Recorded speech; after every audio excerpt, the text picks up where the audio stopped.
Charlie and the Chocolate Factory by Roald Dahl.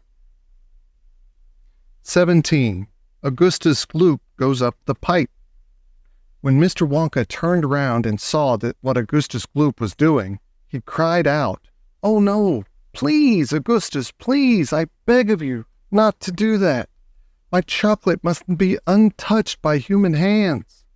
"Augustus," called out Mrs. Gloop, "didn't you hear what the man said? Come away from that river at once." "This stuff is fabulous," said Augustus, taking not the slightest notice of his mother or Mr. Wonka. "Gosh, I need a bucket to drink it properly."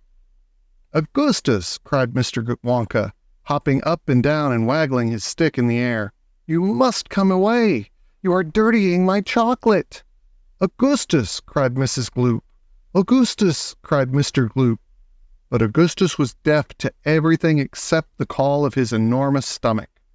He was now lying full length on the ground, with his head far out over the river, lapping up the chocolate like a dog. "Augustus," shouted Mrs. Gloop, "you'll be giving that nasty cold of yours to about 1,000,000 people all over the country." "Be careful, Augustus," shouted Mr. Gloop.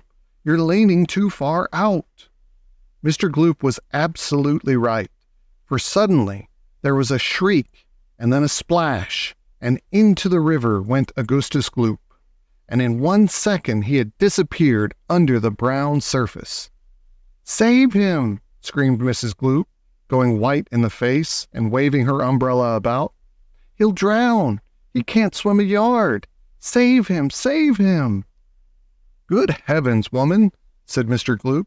"I'm not diving in there. I've got my best suit on." Augustus Gloop's face came up again to the surface, painted brown with chocolate. "Help! Help! Help!" he yelled. "Fish me out!" "Don't just stand there," Mrs. Gloop screamed at Mr. Gloop. "Do something." "I am doing something," said Mr. Gloop, who was now taking off his jacket and getting ready to dive into the chocolate. But while he was doing this, the wretched boy was being sucked closer and closer towards the mouth of one of the great pipes that was dangling down into the river. Then all at once, the powerful suction took hold of him completely. He was pulled under the surface and then into the mouth of the pipe. The crowd on the riverbank waited breathlessly to see where he would come out. "There he goes!" somebody shouted, pointed upwards. And sure enough, because the pipe was made of glass, Augustus Gloop could be clearly seen shooting up inside head first like a torpedo. "Help! Murder! Police!" screamed Mrs. Gloop. "Augustus, come back at once! Where are you going?" "It's a wonder to me," said Mr. Gloop, "how that pipe is big enough for him to go through it." "It isn't big enough," said Charlie Bucket. "Oh dear, look! He's slowing down." "So he is," said Grandpa Joe.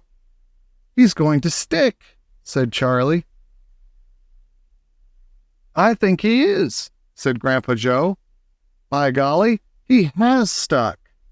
"It's his stomach that's done it," said Mr. Gloop. "He's blocked the whole pipe," said Grandpa Joe. "Smash the pipe!" yelled Mrs. Gloop, still waving her umbrella. "Augustus, come out of there at once!" The watchers below could see the chocolate swishing around the boy in the pipe, and they could see it building up behind him in a solid mass, pushing against the blockage. The pressure was terrific. Something had to give. Something did give. And that something was Augustus. Woof! Up he shot again like a bullet in the barrel of a gun. "He's disappeared!" yelled Mrs. Gloop. "Where does that pipe go? Quick, call the fire brigade." "Keep calm," cried Mr. Wonka. "Keep calm, my dear lady. Keep calm. There is no danger. No danger whatsoever. Augustus has gone on a little journey, that's all. A most interesting little journey, but he'll come out of it just fine. You wait and see." "How can he possibly come out just fine?" snapped Mrs. Gloop. "He'll be made into marshmallows in 5 seconds." "Impossible," cried Mr. Wonka. Unthinkable, inconceivable, absurd. It could never be made into marshmallows. And why not, may I ask? Shouted Mrs. Gloop. Because that pipe doesn't go anywhere near it. That pipe, the one Augustus went up, happens to lead directly to the room where we make a most delicious kind of strawberry-flavored chocolate-coated fudge. Then he'll be made into strawberry-flavored chocolate-coated fudge, screamed Mrs. Gloop. My poor Augustus! They'll be selling him by the pound all over the country tomorrow morning. Quite right, said Mr. Gloop. I know I'm right, said Mrs. Gloop. It's beyond a joke, said Mr. Gloop. Mr. Wonka doesn't seem to think so, cried Mrs. Gloop. Just look at him. He's laughing his head off. How dare you laugh like that when my boy's just gone up the pipe? You monster, she shrieked, pointing her umbrella at Mr. Wonka as though she were going to run him through. You think it's a joke, do you? You think that sucking my boy up into your fudge room like that is just one great big colossal joke? He'll be perfectly safe, said Mr. Wonka, giggling slightly. He'll be chocolate fudge, shrieked Mrs. Gloop.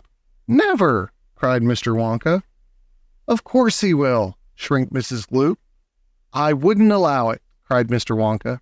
And why not? Shrieked Mrs. Gloop. Because the taste would be terrible, said Mr. Wonka. Just imagine it. Augustus-flavored chocolate-coated gloop. No one would buy it. They most certainly would, cried Mr. Gloop indignantly. I don't want to think about it, shrieked Mrs. Gloop. Nor do I, said Mr. Wonka. And I do promise you, madam, that your darling boy is perfectly safe. If he's perfectly safe, then where is he? Snapped Mrs. Gloop. Lead me to him this instant. Mr. Wonka turned around and clicked his fingers sharply. Click, click, click, 3 times. Immediately, an Oompa Loompa appeared, as if from nowhere, and stood beside him. The Oompa Loompa bowed and smiled, showing beautiful white teeth. His skin was rosy white, his long hair was golden brown, and the top of his head came just above the height of Mr. Wonka's knee. He wore the usual deerskin slung over his shoulder. Now listen to me, said Mr. Wonka, looking down at the tiny man. I want you to take Mr. and Mrs. Gloop up to the fudge room and help them to find their son, Augustus. He's just gone up the pipe. The Oompa Loompa took one look at Mrs. Gloop and exploded into peals of laughter. Oh, do be quiet, said Mr. Wonka. Control yourself. Pull yourself together. Mrs. Gloop doesn't think it is at all funny. You can say that again, said Mrs. Gloop. Go straight to the fudge room, Mr. Wonka said to the Oompa Loompa, and when you get there, take a long stick and start poking around inside the big chocolate mixing barrel. I'm almost certain you'll find him in there. But you'd better look sharp. You have to hurry. If you leave him in the chocolate mixing barrel too long, he's liable to get poured into the fudge boiler. And that really would be a disaster, wouldn't it? My fudge would become quite uneatable. Mrs. Gloop let out a shriek of fury. I'm joking, said Mr. Wonka, giggling madly behind his beard. I didn't mean it. Forgive me. I'm so sorry. Goodbye, Mrs. Gloop, and Mr. Gloop, goodbye. I'll see you later. As Mr. and Mrs. Gloop and their tiny escort hurried away, the 5 Oompa Loompas on the far side of the river suddenly became hopping and dancing about and beating wildly upon a number of very small drums. Augustus Gloop, they chanted. Augustus Gloop, Augustus Gloop, Augustus Gloop. Grandpa, cried Charlie, listen to them, Grandpa. What are they doing? Shh, whispered Grandpa Joe. I think they're going to sing us a song. Augustus Gloop, chanted the Oompa Loompas. Augustus Gloop, Augustus Gloop, the great big greedy nincompoop. How long could we allow this beast to gorge and guzzle, feed and feast on everything he wanted to? Great Scott, it simply wouldn't do. However long this pig might live, we're positive he'd never give even the smallest bit of fun or happiness to anyone.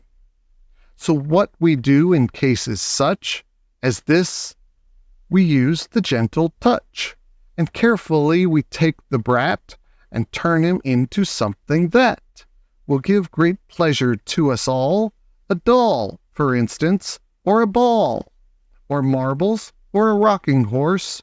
But this revolting boy, of course, was so unutterably vile, so greedy, foul, and infantile, he left a most disgusting taste inside our mouths, and so, in haste,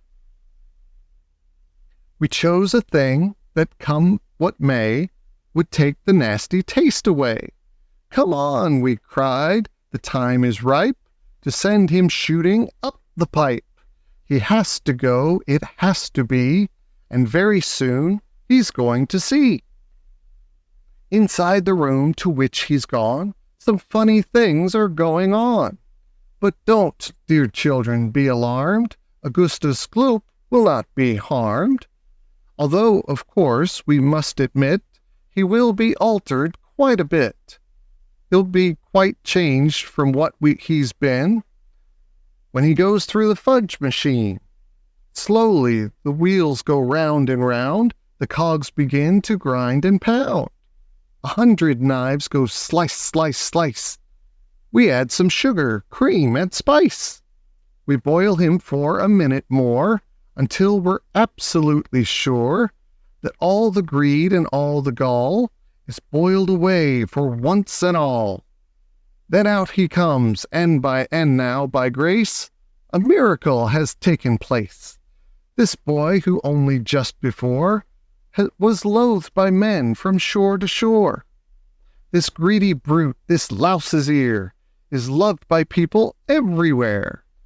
For who could hate or bear a grudge against a luscious bit of fudge?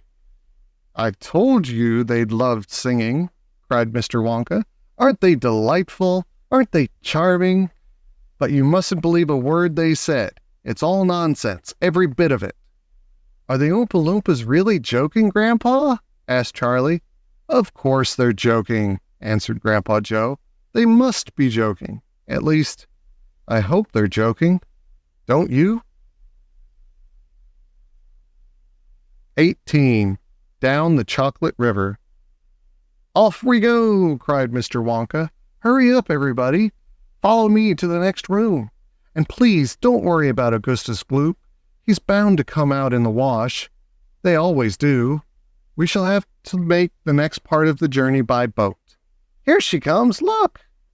A steamy mist was rising up now from the great warm chocolate river, and out of the mist there appeared suddenly a most fantastic pink boat.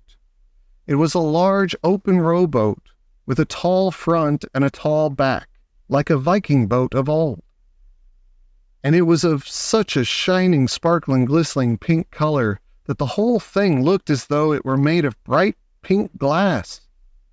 There were many oars on either side of it, and as the boat came closer, the watchers on the riverbank could see that the oars were being pulled by masses of Oompa Loompas, at least 10 of them to each oar. This is my private yacht, cried Mr. Wonka, beaming with pleasure. I made her by hollowing out an enormous boiled sweet. Isn't she beautiful? See how she comes cutting through the river? The gleaming pink boiled sweet boat glided up to the riverbank. 100 Oompa Loompas rested on their oars and stared up at the visitors. Then suddenly, for some reason best known to themselves, they all burst into shrieks of laughter. What's so funny? Asked Violet Beauregard. Oh, don't worry about them, cried Mr. Wonka. They're always laughing. They think everything's a colossal joke. Jump into the boat, all of you. Come on, hurry up. As soon as everyone was safely in, the Oompa Loompas pushed the boat away from the bank and began to row swiftly downriver. Hey there, Mike TV, shouted Mr. Wonka. Please do not lick the boat with your tongue. It'll only make it sticky. Daddy, said Veruca Salt, I want a boat like this. I want you to buy me a big pink boiled sweet boat exactly like Mr. Wonka's. And I want lots of Oompa Loompas to row me about. And I want a chocolate river. And I want... She wants a good kick in the pants, whispered Grandpa Joe to Charlie. The old man was sitting in the back of the boat, and little Charlie Bucket was right beside him. Charlie was holding tightly onto his grandfather's bony old hand. He was in a whirl of excitement. Everything that he had seen so far, the great chocolate river, the waterfall, the huge sucking pipes, the minty sugar meadows, the Oompa Loompas, the beautiful pink boat, and most of all, Mr. Willy Wonka himself, had been so astonishing that he began to wonder whether there could possibly be any more astonishments left. Where were they going now? What were they going to see? And what in the world was going to happen in the next room? "Isn't it marvelous?" said Grandpa Joe, grinning at Charlie. Charlie nodded and smiled up at the old man. Suddenly, Mr. Wonka, who was sitting on Charlie's other side, reached down into the bottom of the boat, picked up a large mug, dipped it into the river, filled it with chocolate, and handed it to Charlie. "Drink this," he said. "It'll do you good. You look starved to death." Then Mr. Wonka filled a second mug and gave it to Grandpa Joe. "You too," he said. "You look like a skeleton. What's the matter? Hasn't there been anything to eat in your house lately?"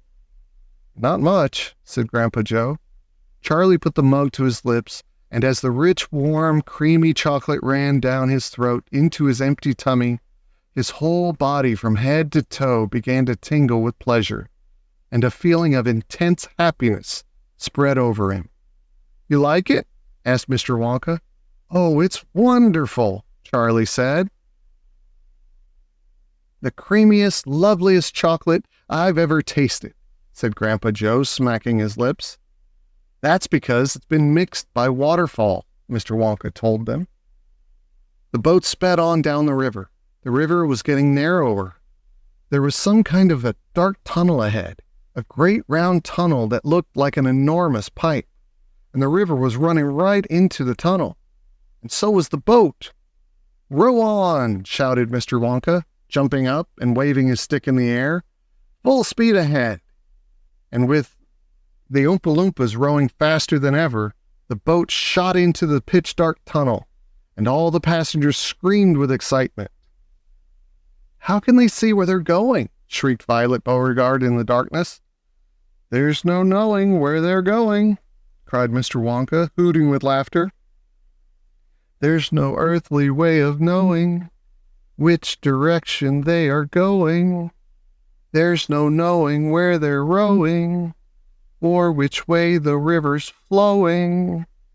Not a speck of light is showing, so the danger must be growing, for the rowers keep on rowing, and they're certainly not showing any signs that they are slowing."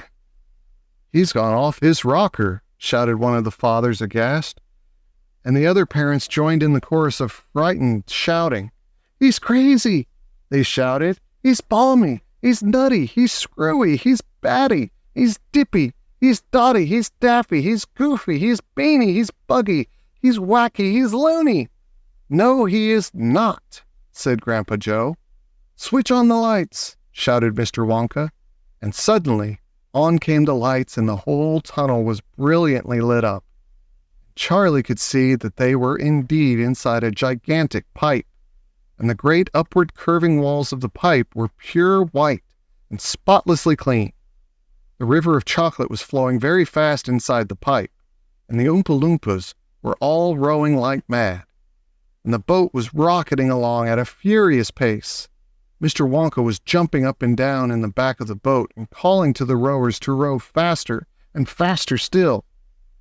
He seemed to love the sensation of whizzing through a white tunnel in a pink boat on a chocolate river, and he clapped his hands and laughed and kept glancing at his passengers to see if they were enjoying it as much as he. "Look, Grandpa," cried Charlie, "there's a door in the wall."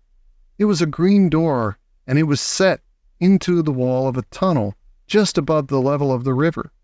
As they flashed past it, there was just enough time to read the writing on the door. "Storeroom number 54, it said. All the creams. Dairy cream, whipped cream, violet cream, coffee cream, pineapple cream, vanilla cream, and hair cream. Hair cream? Cried Miss Mike TV. You don't use hair cream. Roll on, shouted Mr. Wonka. There's no time to answer silly questions. They streaked past a black door, storeroom number 71. It said on it, whips, all shapes and sizes. Whips? Cried Veruca Salt. What on earth do you use whips for? For whipping cream, of course, said Mr. Wonka. How can you whip cream without whips? Whipped cream isn't whipped cream at all unless it's been whipped with whips. Just as a poached egg isn't a poached egg unless it's been stolen from the woods in the dead of night.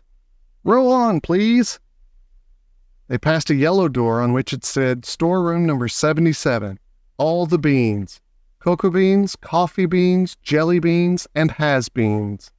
Has-beens? Cried Violet Beauregard. You're one yourself, said Mr. Wonka. There's no time for arguing. Press on, press on. But 5 seconds later, when a bright red door came into sight ahead, he suddenly waved his gold-topped cane in the air and shouted, Stop the boat! 19. The Inventing Room. Everlasting Gobstoppers and Hair Toffee. When Mr. Wonka shouted Stop the boat, the Oompa Loompas jammed their oars into the river and backed water furiously. The boat stopped. The Oompa Loompas guided the boat alongside the red door. On the door it said, Inventing Room, Private, Keep Out. Mr. Wonka took a key from his pocket, leaned over the side of the boat, and put the key in the keyhole. This is the most important room in the entire factory, he said. All my most secret new inventions are cooking and simmering in here. Old Fickelgruber would give his front teeth to be allowed inside just for 3 minutes. So would Prodnose and Slugworth and all the other rotten chocolate makers. But now, listen to me. I want no messing about when you go in. No touching, no meddling, and no tasting. Is that agreed? Yes, yes, the children cried. We won't touch a thing. Up to now, Mr. Wonka said, nobody else, not even an Oompa Loompa, has ever been allowed in here. He opened the door and stepped out of the boat into the room. The 4 children and their parents all scrambled after him. Don't touch, shouted Mr. Wonka, and don't knock anything over. Charlie Bucket stared around the gigantic room in which he now found himself. The place was like a witch's kitchen. All about him, black metal pots were boiling and bubbling on huge stoves, and kettles were hissing and pans were sizzling, and strange iron machines were clanking and spluttering. And there were pipes running all over the ceiling and walls, and the whole place was filled with smoke and steam and delicious, rich smells. Mr. Wonka himself had suddenly become even more excited than usual, and anyone could see that this was the room he loved best of all. He was hopping about among the saucepans and the machines like a child among his Christmas presents, not knowing which thing to look at first. He lifted the lid from a huge pot and took a sniff. Then he rushed over and dipped a finger into a barrel of sticky yellow stuff and had a taste. Then he skipped across to one of the machines and turned 6 knobs this way and that. Then he peered anxiously through the glass door of a gigantic oven, rubbing his hands and cackling with delight at what he saw inside. Then he ran over to another machine, a small shiny affair that kept going foot, foot, foot, foot, foot, foot, and every time it went foot, a large green marble dropped out into a basket on the floor. At least it looked like a marble. Everlasting Gobstoppers, cried Mr. Wonka proudly. They're completely new. I'm inventing them for children who are given very little pocket money. You can put in an everlasting gobstopper in your mouth, and you can suck it and suck it and suck it and suck it, and it will never get any smaller. It's like gum, cried Violet Beauregard. It is not like gum, Mr. Wonka said. Gum is for chewing, and if you tried chewing one of these gobstoppers here, you'd break your teeth off. And they never get any smaller. They never disappear. Never. At least, I don't think they do. There's one of them being tested this very moment in the testing room next door, and Oompa Loompa is sucking it. He's been sucking it for very nearly a year now without stopping, and it's still just as good as ever. Now, over here, Mr. Wonka went on, skipping excitedly across the room to the opposite wall, over here I'm inventing a completely new line in toffees. He stopped beside a large saucepan. The saucepan was full of a thick, gooey, purplish treacle, boiling and bubbling. By standing on his toes, little Charlie could just see inside of it. "That's hair toffee," cried Mr. Wonka. "You eat just one tiny bit of that, and in exactly half an hour, a brand new, luscious, thick, silky, beautiful crop of hair will start growing out all over the top of your head, and a mustache, and a beard." "A beard?" cried Veruca Salt. "Who wants a beard, for heaven's sake?" "It would suit you very well," said Mr. Wonka, "but unfortunately the mixture is not quite right. I've got it too strong. It works too well. I tried it on an Oompa Loompa yesterday in the testing room, and immediately a huge black beard started shooting out of his chin, and the beard grew so fast that soon it was trailing all over the floor in a thick, hairy carpet. It was growing faster than we could cut it. In the end, we had to use a lawnmower to keep it in check. But I'll get the mixture right soon, and when I do, then there'll be no excuse anymore for little boys and girls going about with bald heads." "But, Mr. Wonka," said Mike TV, "little boys and girls never do go about with—" "Don't argue, my dear child. Please don't argue," cried Mr. Wonka. "It's such a waste of precious time. Now, over here, if you will all step this way, I will show you something that I am terrifically proud of. Oh, do be careful. Don't knock anything over. Stand back." 20. The Great Gum Machine. Mr. Wonka led the party over to a gigantic machine that stood in the very center of the inventing room. It was a mountain of gleaming metal that towered high above the children and their parents. Out of the very top of it, there sprouted hundreds and hundreds of thin glass tubes, and the glass tubes all curled downwards and came together in a bunch and hung suspended over an enormous round tube as big as a bath. "Here we go," cried Mr. Wonka, and he pressed 3 different buttons on the side of the machine. A second later, a mighty rumbling sound came from inside it, and the whole machine began to shake most frighteningly, and steam began hissing out of it all over. And then suddenly the watchers noticed that runny stuff was pouring down the insides of all the hundreds of little glass tubes and squirting out into a great tub below. And in every single tube, the runny stuff was of a different color, so that all the colors of the rainbow, and many others as well, came sloshing and splashing into the tub. It was a lovely sight, and when the tub was nearly full, Mr. Wonka pressed another button, and immediately the runny stuff disappeared, and a whizzing, whirring noise took its place. And then a giant whizzer started whizzing round inside the enormous tub, mixing up all the different colored liquids like an ice cream soda. Gradually, the mixture began to froth. It became frothier and frothier, and it turned from blue to white to green to brown to yellow, then back to blue again. "Watch," said Mr. Wonka.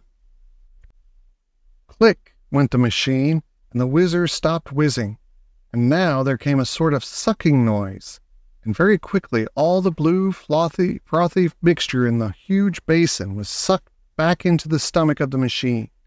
There was a moment of silence. Then a few queer rumblings were heard. Then silence again.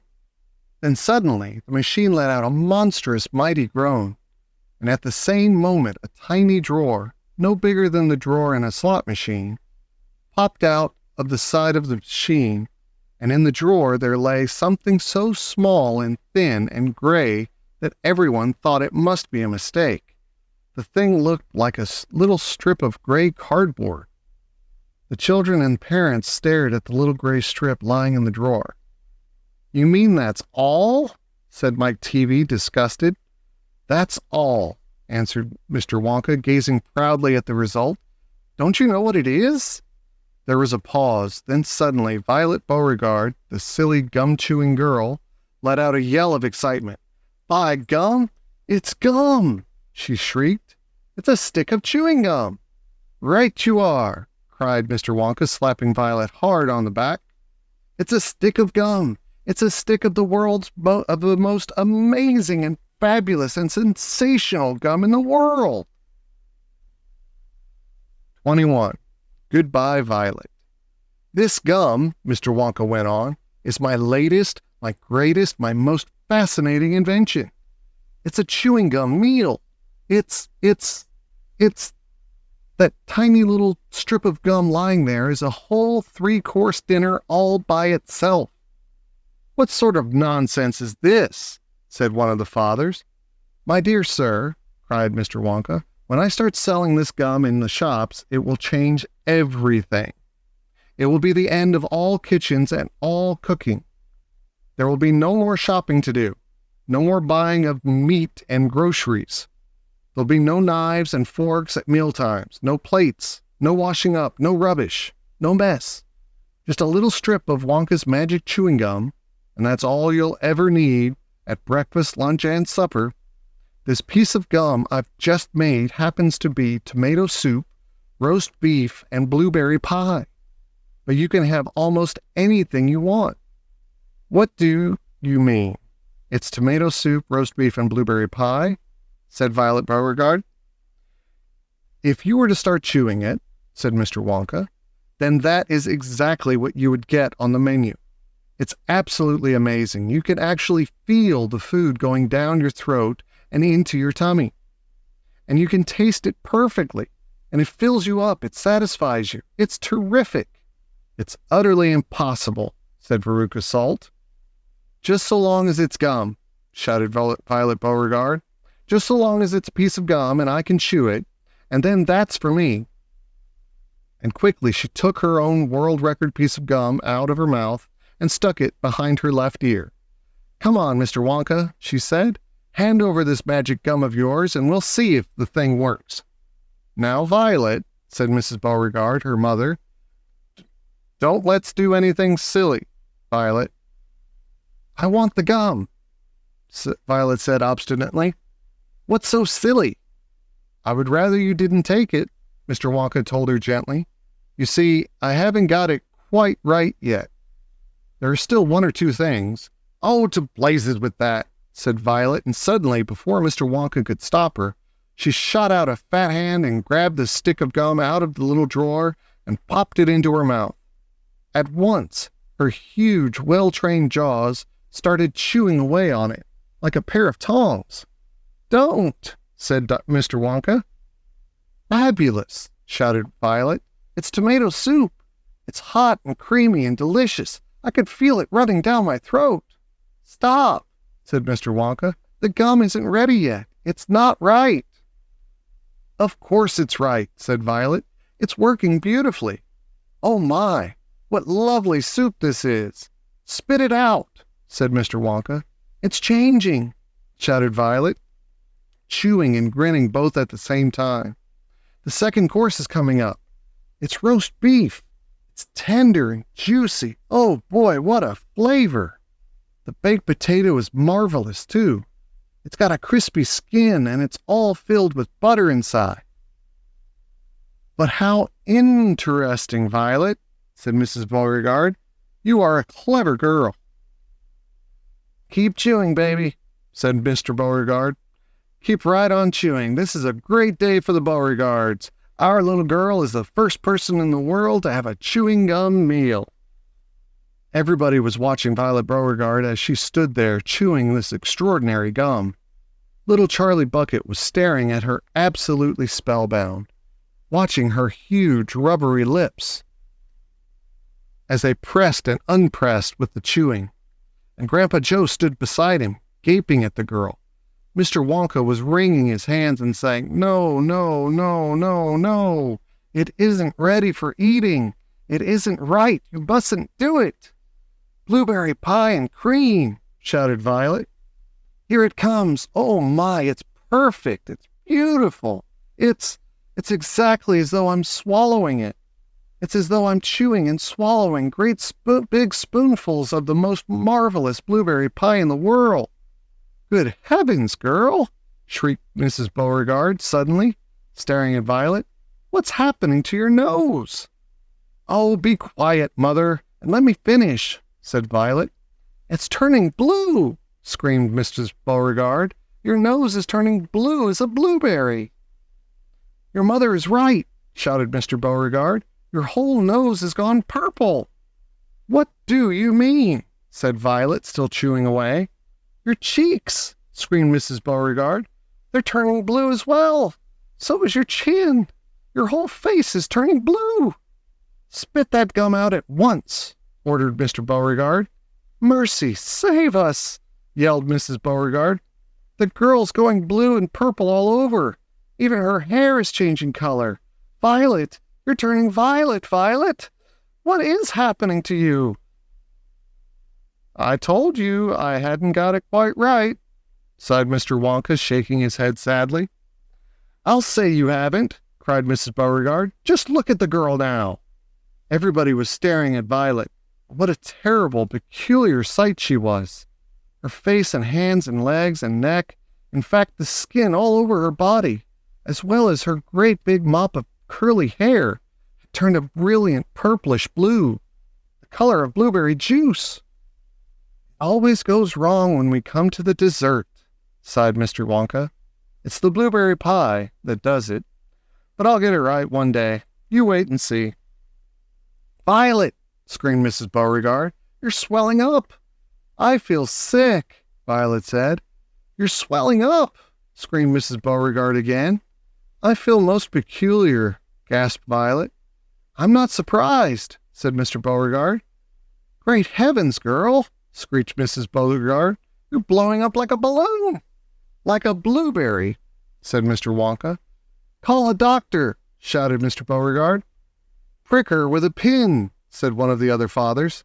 Save her, cried Mrs. Beauregard, wringing her hands. But there was no saving her now. Her body was swelling up and changing shape at such a rate that within a minute it had turned into nothing less than an enormous round blue ball. A gigantic blueberry, in fact. And all that remained of Violet Beauregard herself was a tiny pair of legs and a tiny pair of arms sticking out of the great round fruit and little head on top. It always happens like that, sighed Mr. Wonka. I've tried it 29 times in the testing room on 20 Oompa Loompas, and every one of them finished up as a blueberry. It's most annoying. I just can't understand it. But I don't want a blueberry for a daughter, yelled Mrs. Beauregard. Put her back to what she was this instant. Mr. Wonka clicked his fingers, and 10 Oompa Loompas appeared immediately at his side. Roll Mrs. Beauregard into the boat, he said to them, and take her along to the juicing room at once. The juicing room? Cried Mrs. Beauregard. What are they going to do to her there? Squeeze her, said Mr. Wonka. We've got to squeeze the juice out of her immediately. After that, we'll just have to see how she comes out. But don't worry, my dear Mrs. Beauregard. We'll get her repaired if it's the last thing we do. I'm sorry about it all, I really am. Already 10 Oompa Loompas were rolling the enormous blueberry across the floor of the inventing room, towards the door that led to the chocolate river where the boat was waiting. Mr. and Mrs. Beauregard hurried after them. The rest of the party, including little Charlie Bucket and Grandpa Joe, stood absolutely still and watched them go. Listen, whispered Charlie. Listen, Grandpa. The Oompa Loompas in the boat outside are starting to sing. The voices, 100 of them singing together, came loud and clear into the room. Dear friends, we surely all agree there's almost nothing worse to see than some repulsive little bum who's always chewing gum. It's very near as bad as those who sit around and pick the nose. So please believe us when we say that chewing gum will never pay. The sticky habit's bound to send the chewer to a sticky end. Did any of you ever know a person called Miss Bigelow. This dreadful woman saw no wrong in chewing all day long. She chewed while bathing in the tub. She chewed while dancing at her club. She chewed in church and on the bus. It really was quite ludicrous. And when she couldn't find her gum, she'd chew up the linoleum, or anything that happened near, a pair of boots, the postman's ear, or other people's underclothes, and once she chewed her boyfriend's nose. She went on chewing till, at last, her chewing muscles grew so vast that from her face her giant chin stuck out just like a violin. For years and years she chewed away, consuming 50 bits a day, until one summer's eve, alas, a horrid business came to pass. Miss Bigelow went late to bed. For half an hour she lay and read, chewing and chewing all the while, like some great clockwork crocodile. At last she put her gum away upon a special little tray, and settled back and went to sleep. She managed this by counting sheep. But now, how strange, although she slept, those massive jaws of hers still kept on chewing through the night, even with nothing there to bite. They were, you see, in such a groove, they positively had to move. And very grim it was to hear, in pitchy darkness, loud and clear, this sleeping woman's great big trap, opening and shutting, snap, snap, snap. Faster and faster, chop, chop, chop. The noise went on, it wouldn't stop, until at last her jaws decide to pause and open extra wide, and with the most tremendous chew, they bit the lady's tongue in two. Thereafter, just from chewing gum, Miss Bigelow was always dumb, and spent her life shut up in some disgusting sanitarium. And that is why we'll try so hard to save Miss Violet Beauregard from suffering an equal fate. She's still quite young, it's not too late. Provided she survives the cure, we hope she does, we can't be sure. 22. Along the Corridor. Well, well, well, sighed Mr. Willy Wonka. 2 naughty little children gone. 3 good little children left. I think we'd better get out of this room quickly before we lose anyone else. But Mr. Wonka, said Charlie Bucket anxiously, will Violet Beauregard ever be all right again? Or will she always be a blueberry? They'll de-juice her in no time flat, declared Mr. Wonka. They'll roll her into the de-juicing room machine, and she'll come out just as thin as a whistle. But will she still be blue all over? Asked Charlie. She'll be purple, cried Mr. Wonka. A fine, rich purple from head to toe. But there you are. That's what comes from chewing disgusting gum all day. All day long. If you think gum is so disgusting, said Mike TV, then why do you make it in your factory? I do wish you wouldn't mumble, said Mr. Wonka. I can't hear a word you're saying. Come on, off we go. Hurry up. Follow me. We're going into the corridors again. And so saying, Mr. Wonka scuttled across to the far end of the inventing room and went out through a small secret door hidden behind a lot of pipes and stoves. The 3 remaining children, Veruca Salt, Mike TV, and Charlie Bucket, together with the 5 remaining grown-ups, followed after him. Charlie Bucket saw that they were now back in one of those long pink corridors with many other pink corridors leading out of it. Mr. Wonka was rushing along in front, turning left and right and left. Grandpa Joe was saying, "Keep a good hold of my hand, Charlie. It'd be terrible to get lost in here." Mr. Wonka was saying, "No time for any more messing about. We'll never get anywhere at the rate we've been going." And on he rushed, down the endless pink corridors, with his black top hat perched on the top of his head, and his plum-colored velvet coat-tails flying out behind him like a flag in the wind. They passed another door in the wall, No time to go in, shouted Mr. Wonka. Press on, press on. They passed another door, then another and another. There were doors every 20 paces or so along the corridor, and they all had something written on them. And strange clanking noises were coming from behind several of them, and delicious smells came wafting through the keyholes, and sometimes little jets of colored steam shot out of the cracks underneath. Grandpa Joe and Charlie were half running and half walking to keep up with Mr. Wonka, but they were able to read what it said on quite a few of the doors as they hurried by. Edible marshmallow pillows, it said on one. Marshmallow pillows are terrific, shouted Mr. Wonka as he dashed by. They'll be all the rage when I get them into the shops.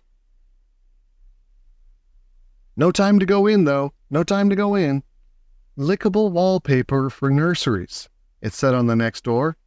Lovely stuff, lickable wallpaper, cried Mr. Wonka, rushing past. It has pictures of fruits on it. Bananas, apples, oranges, grapes, pineapples, strawberries, and snozzberries. Snozzberries? Said Mike TV. Don't interrupt, said Mr. Wonka. The wallpaper has pictures of all these fruits printed on it, and when you lick the picture of a banana, it tastes of banana. When you lick a strawberry, it tastes of strawberry. When you lick a snozzberry, it tastes exactly like a snozzberry. But what does a snozzberry taste like? You're mumbling again, said Mr. Wonka. Speak louder next time, or on we go. Hurry up. Hot ice creams for cold days, it said on the door. Extremely useful in the winter, said Mr. Wonka, rushing on. Hot ice cream warms you up in no end in freezing weather. It also makes hot ice cubes for putting in hot drinks. Hot ice cubes make hot drinks hotter. Cows that give chocolate milk, it said on the next door. Ah, my pretty little cows, cried Mr. Wonka. How I love those cows. But why can't we see them? Asked Veruca Salt. Why do we have to go rushing on past all these lovely rooms? We shall stop in time, called out Mr. Wonka. Don't be so madly impatient. Fizzy lifting drinks, it said on the next door. Oh, those are fabulous, cried Mr. Wonka.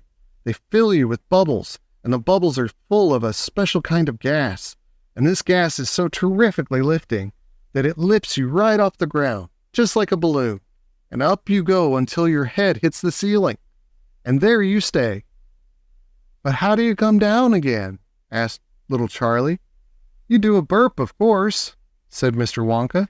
You do a great big, long, rude burp, and up goes the gas and down comes you. But don't drink it outdoors. There's no knowing how high you'll be carried if you do that. I gave some to an old Oompa Loompa once out in the backyard, and he went up and disappeared out of sight. It was very sad. I never saw him again. He should have burped, cried Charlie. Charlie said. Of course he should have burped, said Mr. Wonka. I stood there shouting, burp, you silly ass, burp. You'll never come down again. But he didn't, or couldn't, or wouldn't. I don't know which. Maybe he was too polite. He must be on the moon by now. On the next door it said, square sweets that look round. Wait, cried Mr. Wonka, skidding suddenly to a halt. I am very proud of my square sweets that look round. Let's take a peek. 23. Square sweets that look round. Everybody stopped and crowded to the door. The top half of the door was made of glass. Grandpa Joe lifted Charlie up so that he could get a better view. And looking in, Charlie saw a long table, and on the table there were rows and rows of small white square-shaped sweets. The sweets looked very much like square sugar lumps, except that each of them had a funny little pink face painted on one side. At the end of the table, a number of Oompa Loompas were busily painting more faces on more sweets. There you are, cried Mr. Wonka. Square sweets that look round. They don't look round to me, said Mike TV. They look square, said Veruca Salt. They look completely square. But they are square, said Mr. Wonka. I never said they weren't. You said they were round, said Veruca Salt. I never said anything of the sort, said Mr. Wonka. I said they looked round. But they don't look round, said Veruca Salt. They look square. They look round, insisted Mr. Wonka. They most certainly do not look round, cried Veruca Salt. Veruca, darling, said Mrs. Salt, pay no attention to Mr. Wonka. He's lying to you. My dear old fish, said Mr. Wonka, go and boil your head. How dare you speak to me like that? Shouted Mrs. Salt. Oh, do shut up, said Mr. Wonka. Now watch this. He took a key from his pocket and unlocked the door, and flung it open, and suddenly, at the sound of the door opening, all the little rows of little square sweets looked quickly round to see who was coming in. The tiny faces actually turned towards the door and stared at Mr. Wonka. There you are, he cried triumphantly. They're looking round. There's no argument about it. They are square sweets that look round. By golly, he's right, said Grandpa Joe. Come on, said Mr. Wonka, starting off down the corridor again. On we go. We mustn't dawdle. Butterscotch and butter gin, it said on the next door they passed. Now that sounds a bit more interesting, said Mr. Salt, Veruca's father. Glorious stuff, said Mr. Wonka. The Oompa Loompas all adore it. It makes them tiddly. Listen, you can hear them in there now, whooping it up. Shrieks of laughter and snatches of singing could be heard coming through the closed door. They're drunk as lords, said Mr. Wonka. They're drinking butterscotch and soda. They like that best of all. Butter gin and tonic is also very popular. Follow me, please. We really mustn't keep stopping like this. He turned left, he turned right. They came to a long flight of stairs. Mr. Wonka slid down the banisters. The three children did the same. Mrs. Salt and Mrs. TV, the only women now left in the party, were getting very out of breath. Mrs. Salt was a great fat creature with short legs, and she was blowing like a rhinoceros. This way, cried Mr. Wonka, turning left at the bottom of the stairs. Go slower, panted Mrs. Salt. Impossible, said Mr. Wonka. We should never get there in time if I did. Get where? Asked Veruca Salt. Never you mind, said Mr. Wonka. You just wait and see.